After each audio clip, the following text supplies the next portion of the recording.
Hello சொல்ஜஸ். என்ன கேக்க உட்டி எங்க உட்டியா இவங்க பண்ண பாடுக்கு உட்டி போட்டு வந்தா அவ்வளோ அவிஞ்சு போக வேண்டியது தான். ஆனால் கம்ப்யூட்டருக்கு ஒரு யூபிஎஸ் வச்சுக்கிட்டு அவசரம் லைட்டை போட்டு வீடியோ எடுத்துக்கிட்டு இருக்கேன். ஸ்வெட் ஆகும், கண்டுக்காதீங்க. அதை ஏன் அப்படி வந்து பேடி சொல்கிறேன். கட்டகுசி 2 இந்த படம் பார்த்தீங்க அப்படின்னா, படம் வந்து எடுத்த உடனே ஒரு கதை ஆரம்பிக்கிறதுங்க அப்படின்னா ஃபர்ஸ்ட் பார்ட்டோட எண்ணில் இருந்தான். அதாவது ஒரு ப்ளஸ் பாயிண்ட் என்ன அப்படின்னா, இந்த படம் வந்து ஸ்டாண்டர்ட் சீக்குவல் இல்லை.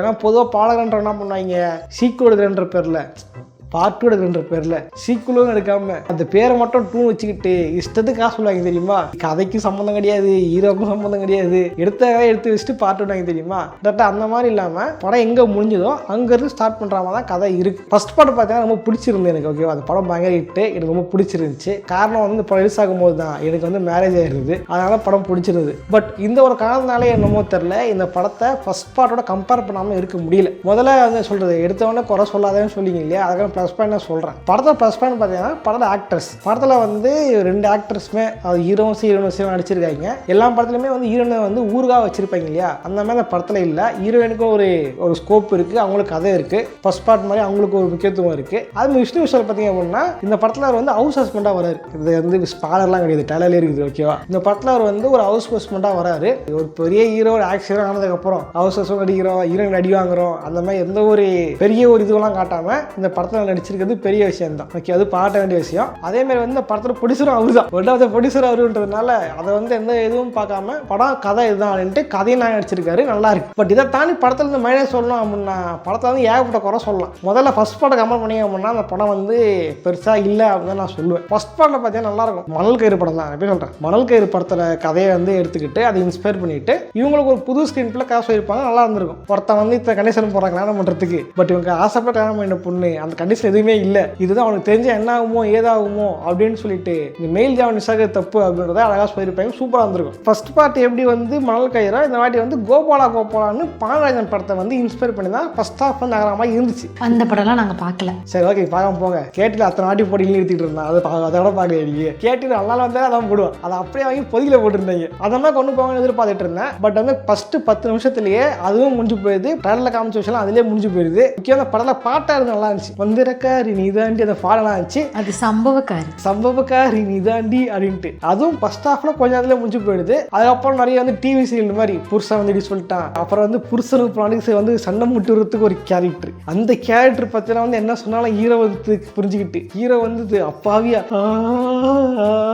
அப்படின்ட்டு டிவி சீரியல் மாதிரி படத்தை கொண்டு போனதுதான் ஃபர்ஸ்ட் ஹாஃப்ல வந்து வருத்தமாக போச்சு. செகண்ட் ஹாஃப்ல பாத்தீங்க அப்படின்னா கருணாசரம் கொண்டு வராங்க. அவர் மெயில் ஜாவனிஸ்டாக கலந்து பேசி கிடப்பாரு. அப்புறம் அவர் வந்து அவரு மொக்க பண்ணுவாங்க, அதெல்லாம் காமெடியா ஃபன்னா இருந்துச்சு. அது சில லாஜிக் ஓட்டெலாம் இருந்துச்சு, இல்லைன்னு சொல்ல. ஒரு சீன் ஸ்பார் தான் சொல்கிறேன், ஸ்பார் கிடையாது, காமெடியாக வந்துருக்கோம் சொல்கிறேன். ஒரு சீனில் வந்து இவர் கவுன்ஸ் ஆக முடியாது, லேடிஸில் கவுன்ஸ் ஆக முடியும்னு சொன்ன உடனே அவர் ஒய்ஃபை வந்து கவுன்ஸ் ஆக வைப்பார். ஓகேவா, படத்தில் சொல்லியிருப்பாங்க, இதெல்லாம் அவங்களும் மீறிப்பாங்க. பொதுவாக இந்த மாதிரி வந்து ஒரு கவுன்ஸ் மாறாங்க அப்படின்னா பொண்டாட்டை கவுன்ஸ் ஆகிட்டு புருஷங்க தான் கொஞ்சம் கஷ்டம் இருப்பாங்க, பொண்டாட்டி டம்மி தான், அப்படிதான் வந்து நடக்கும். இவர் மாதிரி ட்ரை பண்ணிருப்பாரு. பட் ஆனால் வந்து அப்படி நடக்கல, இதை வந்து இப்படி பண்ணிட்டாங்க, அவர் வந்து அடிமையாயிட்டு காமிச்சிருப்பாங்க. அது வந்து லாஜிக்கே இல்லை அப்படின்னாலுமே படம் பார்க்கும்போது காமெடி ஃபன்னாக இருந்துச்சு. எனக்கு என்ன தோணுச்சு அப்படின்னா அந்த கர்ணாசனில் தான் இருந்துச்சு. இவரே ஃபர்ஸ்ட் ஹாஃப் கூட்டின்னு வரல, அவர் தான் எனக்கு தோணுது.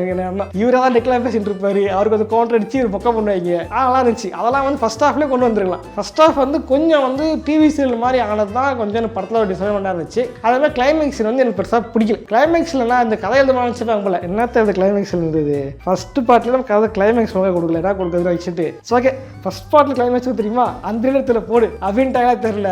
அதே மாதிரி சீன் எடுத்து அதே எண்டு கொடுத்து அதோட முடிச்சிட்டாங்க. ஆக்சுவலி ஃபர்ஸ்ட் பார்ட்டோட கிளைமேக்ஸ் இருக்கிறீங்க அவ்வளோதான். ஸ்பாயர்லாம் இல்லை, நீங்கள் படம் பார்த்தா காண்டாக கூடாது இல்லையா, அதான் அவங்க மனத்தை வந்து முன்னாடியே வந்து ப்ரிப்பேர் பண்ணி வச்சிடுறேன். இது முன்னாடியே புரிஞ்சுட்டு போயிட்டா படம் பார்க்கலாம் அப்படின்ட்டு. மற்றபடி பார்த்தீங்க அப்படின்னா படம் வந்து ஒருத்தா கேட்டிங்க அப்படின்னா படம் வந்து ரொம்ப சொல்கிறது செகண்ட் ஹாஃபாக ஃபன்னு காமெல்லாம் இருக்குது. சொல்லலை ஸ்வெட் ஆகும்ட்டு கண்டுக்காதீங்க, மேலேயே தெரிக்குது. கரண்ட் இல்லை, நானே எமர்ஜென்சி போட்டு தான் எடுத்துக்கிட்டு இருக்கேன். சரி, அப்புறம் சொல்லுங்க, ஜாலியாக ஐஸ்வர்யலட்சுமி பார்த்துட்டு வந்தீங்க. என்ன கேக்கே ஃபர்ஸ்ட் கூட்டிகிட்டே போகவே இல்லை. எதுக்கு கூட்டின்னு போயிட்டு ஐஸ்வர்யலட்சுமி பார்த்தா அடிப்பாங்க, எனக்கு எதுக்கு வந்து அப்புறம் படத்தை தான் சண்டை போட தெரியுமா, அது மாதிரி நான் சண்டை போட்டுக்கிட்டேன் மோடிக்கிட்டு, அதனால தான் கூட்டின்னு போல. படம் பார்த்தீங்க அப்படின்னா படம் வந்து ரொம்ப நல்லா இருக்குன்னு சொல்ல முடியாது, நல்லா இல்லைன்னு சொல்ல முடியாது. படம் வந்து என்னை பொறுத்த வரைக்கும் ஆவரேஜ் தான். அப்புறம் படத்தில் வந்து நிறைய கரு சொல்கிறாங்க, அந்த கருத்து நல்லா இருந்துச்சு. உதாரணம் சொல்லணும்னா பேரண்ட்ஸ் வந்து நான் இதுவாகிட்டேன் நான் கஷ்டப்பட்டு இதை வந்தேன், அதேமாதிரி என் பையனும் பொண்ணும் ஆகணும் அப்படின்ட்டு திணிப்பாங்க இல்லையா, அது திணிக்க கூடாது. உங்களுக்கு இன்ட்ரெஸ்ட் இருந்த மாதிரி அவங்களுக்கு இன்ட்ரெஸ்ட் இருக்கும், அதை புரிஞ்சுக்கிட்டு தான் நடக்கணும் அப்படின்ட்டு ஒரு அட்வைஸ் கொடுத்துருப்பாங்க. அது நல்லா இருந்துச்சு. அதே மாதிரி பார்த்தீங்க அப்படின்னா இன்னொரு விஷ்ணு விஷால் பேசுகிற ஒரு டைலாக் ஒன்று நல்லா இருக்கும். இருக்கும். எல்லாம் வந்து ஹவுஸ் ஒய்ஃப் நம்ம கேவலமாக பார்க்குறீங்க, வீட்டில் தான் இருக்கீங்க, ஹவுஸ் ஒய்ஃப் தானே அப்படின்னு நினைக்கிறீங்க. அது அப்படி கிடையாது. வெளியே போய் வேலை செய்கிற அளவுக்கு வீட்டில் வேலை இருக்கும். வீட்டில் அவங்க வேலை செய்யலை அப்படின்னா வெளியே யாரும் வேலை செய்ய முடியாது சொல்லியிருப்பாங்க. இது 100% உண்மை, நான் ஒத்துப்பேன். நிறைய படங்களில் வந்து சொல்கிறது தான், வேலைக்கு போனால் தான் கெத்து அப்படின்னா காமிப்பாங்க. பட் வீட்டில் இருக்கிறவங்களையே மதிக்க மாட்டேங்கிறீங்க. உங்கள் அம்மா தான் வந்து சோறு போட்டு வளர்த்துருப்பாங்க, இது பண்ணியிருப்பாங்க. அவங்க அம்மாலாம் நீயே அவங்க சோறு செஞ்சு கஷ்டப்பட்டுருக்கணும். வெளியூருக்கு போய் பேட்சாக பார்க்க தெரியுமா, அவங்க கடையில் கதை கேட்டுப்பாங்க, அவங்க உண்மை தெரியும். வெளியே நல்லா சோறு கிடைக்காம அவங்க துவச்சிக்கிட்டு வீட்டில் வந்து ஒரு அம்மாவோ ஒரு ஒய்ஃபோ வந்து உங்களுக்கு வந்து ஹவுஸ் ஒய்ஃப் ஒருத்தர் இல்லை அப்படின்னா உங்கள் ரொட்டீன் லைஃப் வந்து சந்தோஷமாகவே இருக்காது. இதை வந்து தெளிவாக சொல்லியிருப்பாங்க. உண்மையில நல்லா இருந்துச்சு, ரொம்ப ஆர்ட்ஸ் ஆஃப் ஓகேவா. அதேமாரி நான் சொன்னால் படத்தில் 2 கெஸ்ட் கேரக்டர்ஸ்லாம் இருக்குது. இந்த கெஸ்ட் கேரக்டர்ஸ் கெஸ்ட்டே ஒரு சீக்கிரட்டாக வச்சுருந்துருக்கலாம். ஏன் ட்ரெயிலரில் காமிச்சாங்கன்னு தெரியல. 2 கேரக்டர் வருவாங்க, காமெடி ஆக்டர் ஒருத்தர் வருவாங்க, 2 பேருமே ஃபன்மாக தான் வந்துட்டு போயிருப்பாங்க. கிளைமேக்ஸில் மட்டும் தான் வருவாங்க, கிளைமேக்ஸு கொஞ்சம் நேரம் மட்டும் தான் வருவாங்க. அவங்கள எதுக்கு ட்ரெயிலரில் காமிச்சாங்கன்னு தெரியல. ஒருவேளை வந்து இந்த படத்தில் ஹல்க் இருக்காருன்ட்டு இந்த டோர் பண்ண அதான் அந்த மாதிரி ப்ரொமோஷன் பண்ணிட்டாங்கன்னு தெரியல. மற்ற பார்த்தீங்க அப்படின்னா படம் வந்து ஆவரேஜ் தான். நீங்கள் ஃபேமிலியாக போனீங்க அப்படின்னா பார்க்கலாம். படத்தில் ஸ்டார்டிங்கில் எண்டிங்லேயும் படம்லாம் இருக்கும். நடுவில் பார்த்தீங்க அப்படின்னா கொஞ்சம் வந்து ஃபோன் எடுத்துகின்ற மாதிரி தான் இருக்கும். சென்டிமெண்ட் பேரில் எதுவும் இழுத்து வச்சிருப்பாங்க. ஃபர்ஸ்ட் பார்ட்டில் சொன்னதே திரும்ப ரிப்பீட் பண்ணியிருப்பாங்க. அதெல்லாம் கொஞ்சம் வந்து கடுப்பாக இருக்கும். மற்றபடி வந்து படம் வந்து பார்க்கலாம், ஆவரேஜான படம் தான். ஓகே, ஒன் டைம் பார்க்கலாம். படம் ரொம்ப மொக்க அப்படின்லாம் சொல்ல முடியாது.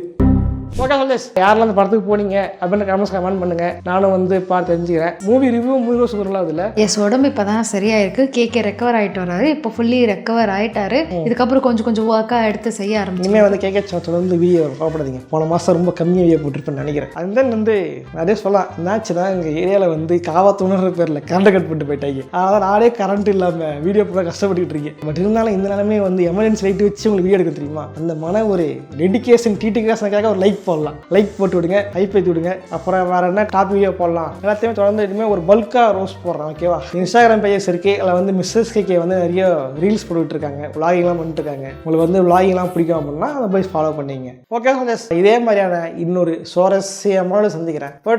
பாய்.